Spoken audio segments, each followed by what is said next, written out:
On va décortiquer ensemble une cyberattaque, mais une attaque vraiment colossale qui a touché des millions de systèmes en l'espace de quelques heures. Quand on entend ça, on s'attend à un butin de folie. Des millions, non? Eh bien, accrochez-vous parce que cette histoire se termine avec une somme d'argent presque risible. C'est l'histoire d'une attaque qui a fait trembler les fondations du web, un mélange de confiance, de technologie et surtout d'une simple erreur humaine. Pour commencer, voilà un chiffre. Juste un chiffre, 2,5 milliards. Ça donne le tournis. Et non, ce n'est pas une valorisation en bourse ou un nombre d'utilisateurs.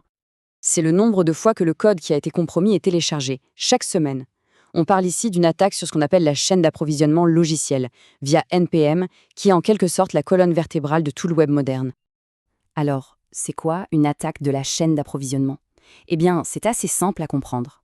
Plutôt que d'attaquer une forteresse de front, l'attaquant, lui, va plutôt empoisonner le puits qui alimente cette forteresse.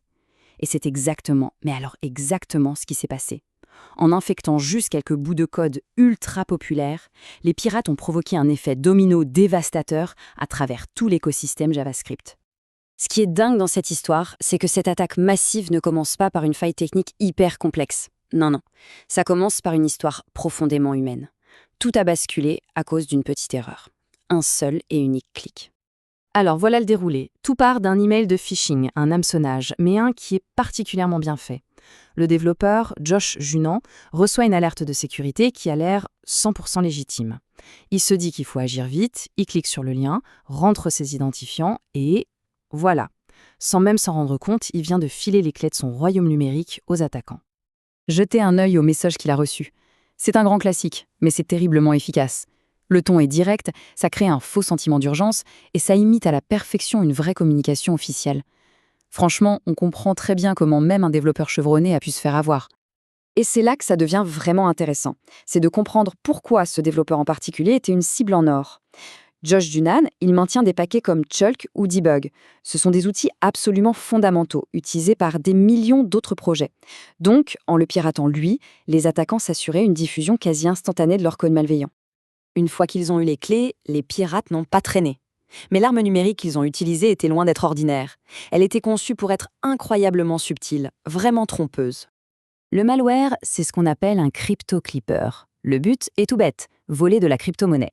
Quand quelqu'un fait une transaction, le programme est là, en embuscade. Il surveille le presse-papier et au moment du fameux copier-coller, hop, il remplace l'adresse du destinataire par celle du pirate. Sauf que, ce clipper-là, il était bien plus malin que les autres.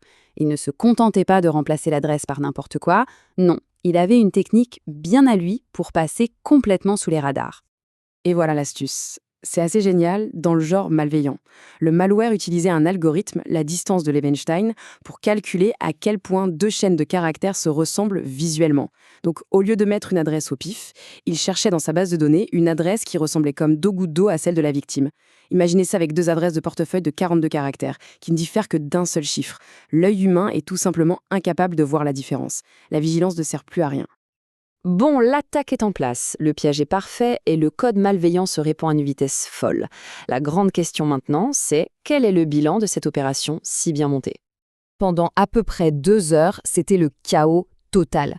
En juste 120 minutes, des millions de systèmes dans le monde entier ont été infectés. Que ce soit des serveurs de production, des ordis de développeurs, partout. La question qui se pose, elle est évidente. Avec une portée pareille, des millions d'infections, un malware aussi sophistiqué, on s'attend à un butin absolument colossal. Des millions? Des centaines de millions de dollars peut-être? La réponse, 50. 50 dollars. C'est tout. L'une des plus grandes attaques sur la chaîne d'approvisionnement de l'histoire, qui a touché des milliards de téléchargements, pour un gain équivalent au prix d'un bon resto. C'est à la fois un immense soulagement et en même temps c'est complètement absurde. Ce butin dérisoire, ça pourrait prêter à sourire, c'est vrai, mais il ne faut surtout pas se tromper. L'onde de choc de cet événement a été gigantesque et elle nous apprend des choses cruciales sur tout l'écosystème du logiciel open source.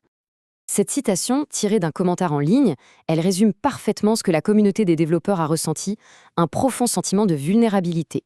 La commande npm install, utilisée des milliards de fois par jour, est devenue d'un coup un acte de foi, presque une prière, comme le dit le jeu de mots. Et c'est ça, la vraie leçon de cette histoire. Toute notre infrastructure numérique, tout ce sur quoi on s'appuie, repose sur un système hyper fragile de confiance. Confiance envers des développeurs bénévoles, confiance envers des paquets de code. Cet incident, finalement, c'était un avertissement sans frais qui nous a montré à quel point on est passé tout près de la catastrophe. Au final, ça nous laisse avec une question fondamentale pour notre avenir. Si les fondations de notre monde numérique sont faites de confiance, que se passera-t-il le jour où cette confiance s'effondrera pour de bon? Et ça, c'est une réflexion qui va bien au-delà de ce simple fait divers.